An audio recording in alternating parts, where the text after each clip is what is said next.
Welcome, Emmanuel families and friends. It is story time. Let's welcome Mr. Reller, our storyteller for tonight, who's going to share with us the story, How the Grinch Stole Christmas. Every Who down in Whoville liked Christmas a lot, but the Grinch, who lived just north of Whoville, did not.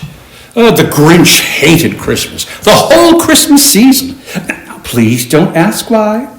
No one quite knows the reason. It could be his head wasn't screwed on just right. It could be perhaps that his shoes were too tight. But I think that the most likely reason of all may have been that his heart was 2 sizes too small. But whatever the reason, his heart or his shoes, he stood there on Christmas Eve, hating the Whos, staring down from his cave with a sour, grinchy frown at the warm, lighted windows below in their town. For he knew every Who down in Whoville beneath was busy now hanging a mistletoe wreath. And they're hugging their stockings, he snarled with a sneer. Tomorrow is Christmas. It's practically here. Then he growled with his grinchy fingers nervously drumming. I must think of some way to stop Christmas from coming. For tomorrow, he knew, all the Who girls and boys would wake bright and early, and they'd rush for their toys, and then, the noise. Oh, the noise. Noise, noise, noise. That's the one thing he hated. Noise, noise, noise, noise. Then the Who, young and old, would sit down to a feast, and they'd feast, and they'd feast, and they'd feast, feast, feast, feast, and they would feast on Who pudding and rare Who roast beasts, which was something the Grinch couldn't stand at the least. And then they'd do something he liked least of all. Everyone down in Whoville, the tall and the small, would stand there together with Christmas bells ringing, and they'd stand hand in hand, and the Whos would start singing. They'd sing and sing and sing, and they'd sing, sing, sing, sing. And the more the Grinch thought of this Who Christmas sing, the more the Grinch thought, I must stop this whole thing. Why, for 53 years I put up with it. Now I must stop this Christmas from coming. But how? And then he had an idea. What an awful idea. The Grinch got a wonderful, awful idea. I know just what to do. The Grinch laughed in his throat, and he made a quick Santa Claus hat and a coat. He chuckled and chicked. Oh, what a great Grinchy trick. With this coat and this hat, I look just like Saint Nick. All I need is a reindeer.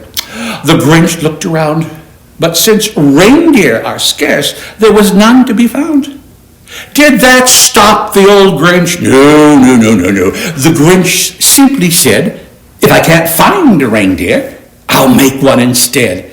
So he called his dog Max. Then he took some red thread and he tied a big horn on the top of his head.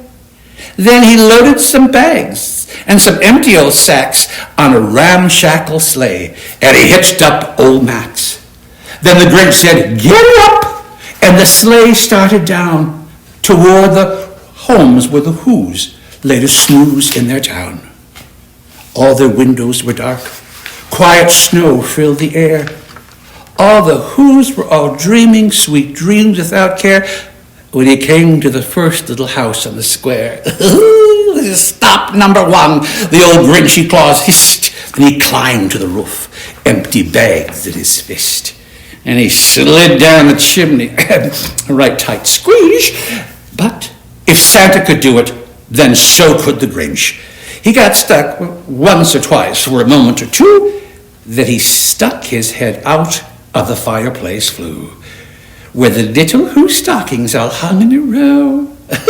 Those stockings, he grinned, are the first things to go. And then he slithered and slunk with a smile most unpleasant around the whole room, and he took every present, pop guns and bicycles, roller skates, drums, checkerboards, tricycles, popcorn, and plums, and they stuffed them in bags. Then the Grinch, very nimbly, stuffed all the bags, one by one, up the chimney. Then he slunk to the icebox. He took the Who's feast. He took the Who's pudding. He took the roast beef. He cleaned out that icebox as quick as a flash. Why, that Grinch even took their last can of Who hash. And he stuffed all the food up the chimney with glee. And now, grinned the Grinch, I will stuff up the tree. And the Grinch grabbed the tree and he started to shove. Then he heard a small sound like the coo of a dove. He turned around fast, and then he saw a small Who, little Cindy Lou Who, who's not more than 2.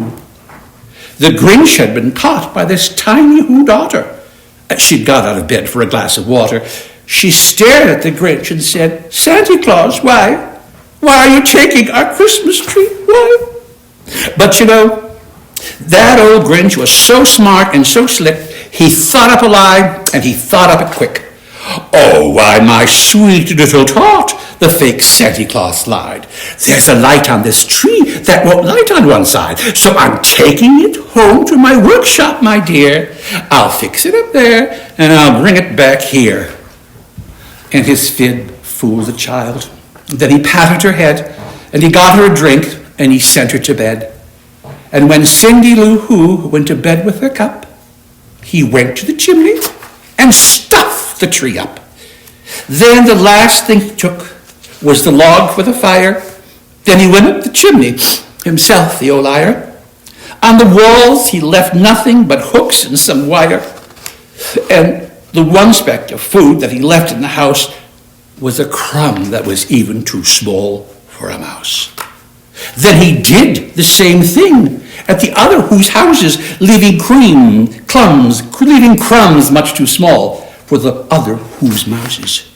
3,000 feet up on the side of Mount Crumpet, he rode with his load to the tip-top to dump it. Pooh-pooh to the Who's, he was grinchiously humming. They're finding out now that no Christmas is coming. Oh, they're just waking up. Oh, I know just what they'll do. Their mouths will hang open for a minute or two, and then the Who's down in Whoville will all stop crying. Boo-hoo! Oh, there's a noise, grinned the Grinch, that I simply must hear.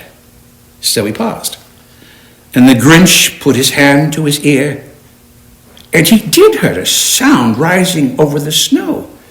It started so low, then it started to grow. But the sound wasn't sad. Why, this sound sounded merry. It couldn't be sad, but it was merry. Very. He stared down at Whoville. The Grinch popped his eyes. Then he shook. What he saw was a shocking surprise. Every Who down in Whoville, the tall and the small, was singing without any presents at all. He hadn't stopped Christmas from coming. It came. Somehow or other, it came just the same. And the Grinch, with his Grinch feet ice cold in the snow, stood puzzling and puzzling. How could it be so? It came without ribbons, it came without tags, it came without packages, boxes, or bags. And he puzzled 3 hours till his puzzler was sore. Then the Grinch thought of something he hadn't before. Maybe Christmas, he thought, doesn't come from a store. Maybe Christmas, perhaps, means a little bit more. And what happened then? Well, in Who Village, they say that the Grinch's small heart grew 3 sizes that day. And the minute his heart didn't feel quite so tight, he whizzed with his load through the bright morning light, and he brought back the toys and the food for the feast, and he himself, the Grinch, carved the roast beast.